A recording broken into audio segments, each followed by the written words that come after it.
বড় ধরনের বন্যার শঙ্কা করা হচ্ছে। সার্বিক পরিস্থিতি আমাদেরকে একটু জানাবেন, কেমন দেখছেন সেখানকার সবশেষ অবস্থা? ভারতের উজান থেকে নেমে আসা পাহাড়ি ঢলে গত কয়েকদিনের টানা বর্ষণে ফেনীর ফুলগাজী এবং পরশুরাম উপজেলায় মুহুরী, কহুয়া, সিলোনিয়া নদীর এখন পর্যন্ত 15টি স্থানে বাঁধ ভেঙে যায়। আমি এখন আছি ফুলগাজী সদর ইউনিয়নের উত্তর শ্রীপুর গ্রামে। এই যে দেখছেন যে ভারতের উজানের পানি কত ক্ষিপ্র গতিতে লোকালয় ঢুকছে এবং ঢুকার সাথে সাথে গতকাল সন্ধ্যায় এই স্থানে বাঁধ ভেঙে যায়। বাঁধ ভাঙার পরে হচ্ছে যে পাশে যে ঘরটি দেখতে পাচ্ছেন সে ঘরটি লন্ডভন্ড করে দিয়েছে বৃষ্টির এবং ভারতের উজানের পানি। আমি একটু সেই দৃশ্যটি আপনাকে দেখানোর চেষ্টা করছি। সেটি একদম খুব সহজে বোঝা যাচ্ছে ক্ষিপ্র গতি কিভাবে লন্ডভন্ড করে দিয়েছে। এখানে যে বাঁধের পাশে থাকা আশরাফের ঘরটি এবং কি এখানে যে বৈদ্যুতিক খুঁটি তার ছিল সেটিও আসলে লন্ডভন্ড হয়ে গিয়েছে।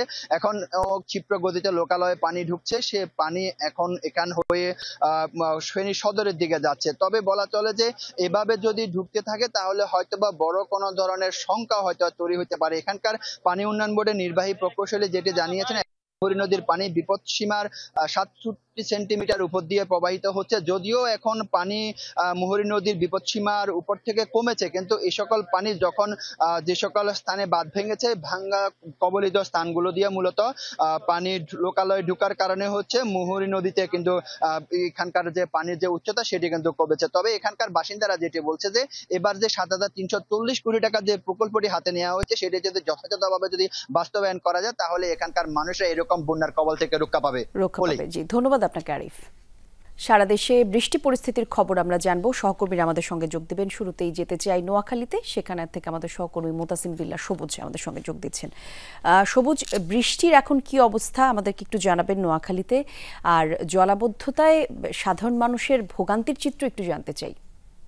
এখনো মুষলধারে বৃষ্টি নামছে। এই মুহূর্তে বৃষ্টি একটু কম হলেও দেখা যায় যে কিছুক্ষণ পরে বা এর আগে যে গতকাল থেকে আজ পর্যন্ত এভাবে হচ্ছে কিছুক্ষণ বৃষ্টি বন্ধ থাকলে এর পরবর্তীতে বৃষ্টি বেড়ে যাচ্ছে। এবং আবহাওয়া অফিস যেটি বলছে যে সকাল 6টা পর্যন্ত 208 মিলিমিটার বৃষ্টি থাকলে বিকেল 3টা পর্যন্ত সেটি বেড়ে 223 মিলিমিটার হয়েছে। আমি এখন যে সড়কটিতে রয়েছে নিশ্চয়ই আমি দেখাতে পারছি যে এখানে কি পরিমাণ পানি রয়েছে। এবং শুধু এই সড়ক না, এই যে নোয়াখালী জেলা শহরের আমি যেখানে রয়েছি মাইজদির আশপাশে যতগুলো সড়ক রয়েছে সবগুলো সড়কে আসলে হাঁটু পরিমাণ পানি, কোথাও আবার বেশি পানি রয়েছে। এবং এখানকার যে দেখতে পাচ্ছেন যে দোকানপাট রয়েছে সেখানে পানি উঠে গেছে এবং অনেকগুলো দোকান বন্ধ রয়েছে। আর যে দোকানগুলো খোলা রয়েছে সেখানে আসলে দোকানের ভিতরে কয়েক ফুট পানি রয়েছে। এবং নোয়াখালী জেলা শহরের এই স্টেডিয়াম পাড়া, আল ফারুক একাডেমি অন্যান্য যে সড়কগুলো রয়েছে সেখানে আরো বেশি পানি রয়েছে। এবং সেখানকার যে নিচতলার যে মানুষজন রয়েছে তারাও আসলে নিরাপদ স্থানে চলে গিয়েছে। এবং ফেনীর মুহুরী নদীর পানি বাড়ার সাথে সাথে নোয়াখালীতে পানি বাড়তে শুরু করেছে।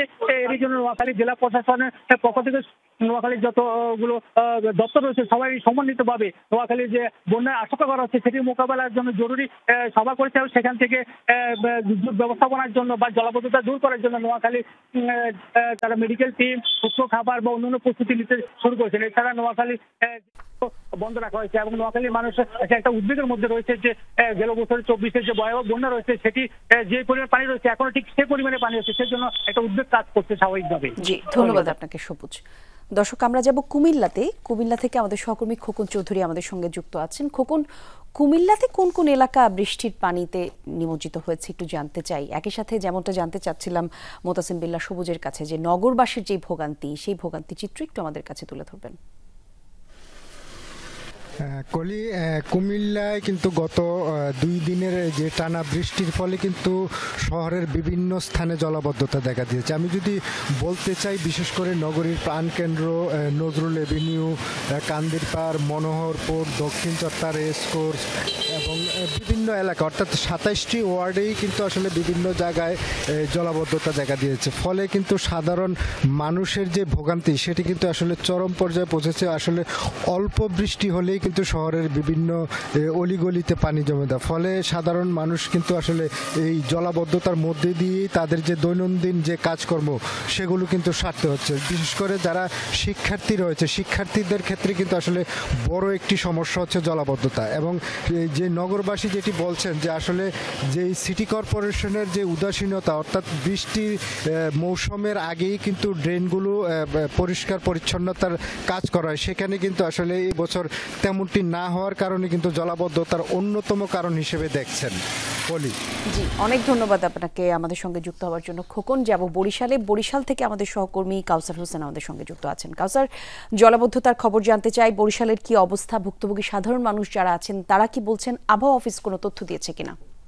কলি থেমে থেমে বৃষ্টি হচ্ছে গত পরশু রাত থেকে, এবং আবহাওয়া অফিস যেমনটা জানিয়েছে যে গেল 3 দিনে বরিশালে 160 থেকে 180 মিলিমিটার বৃষ্টিপাত রেকর্ড করা হয়েছে। পাশাপাশি নদীতে জোয়ারের পানিও রয়েছে, এবং জোয়ারের পানি, বৃষ্টির পানি সব মিলিয়ে বরিশাল নগরীতে জলাবদ্ধতার সৃষ্টি হয়েছে। এবং আমরা সারাদিনই দেখেছি যারা জরুরি প্রয়োজনে বাড়ির বাইরে বের হয়েছে বা যারা স্কুল কলেজগামী যারা শিক্ষার্থীরা ছিলেন তাদের ভোগান্তিতে পড়তে হয়েছে, কারণ থেমে থেমে যেহেতু বৃষ্টি হচ্ছে, পাশাপাশি সড়কে পানি জমে গেছে এবং কেউই না ভিজে বাড়িতে ফিরতে পারেননি বা গন্তব্যে ফিরতে পারেননি। পাশাপাশি যারা বের হয়েছিলেন জরুরি প্রয়োজনে তারাও কিন্তু একটা অভিযোগ করেছেন যে এই সময়টায় যারা যানবাহন চালক আছেন তারা কিন্তু বিশেষ করে রিক্সা চালকরা ভাড়া বাড়িয়ে দিয়েছেন, এবং ভোগান্তি, দ্বিতীয়ত অধিক টাকা গুনতে হচ্ছে তাদের গন্তব্যে যেতে। এবং এই সমস্যা কিন্তু একদিনের জন্য না কলি, এই সমস্যা বরিশাল সিটি কর্পোরেশনে প্রায় 1 যুগেরও বেশি সময় ধরে। এবং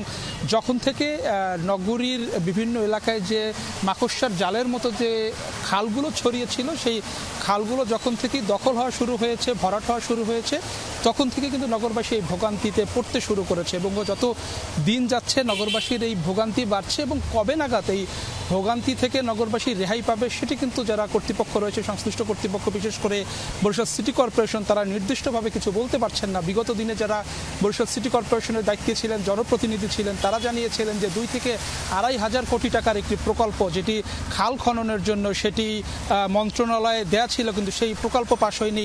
বর্তমান প্রশাসনও বলছে যে আরও একটি প্রকল্প মন্ত্রণালয়ে দেওয়া হয়েছে। যদি এই প্রকল্পগুলো পাশ হয়, অর্থ বরাদ্দ হয়, সেক্ষেত্রে খাল খনন শুরু হবে, নতুন করে ড্রেন নির্মাণ শুরু হবে, তাহলে এই নগরবাসীর ভোগান্তি শেষ হবে। ধন্যবাদ আপনাকে কাউসার।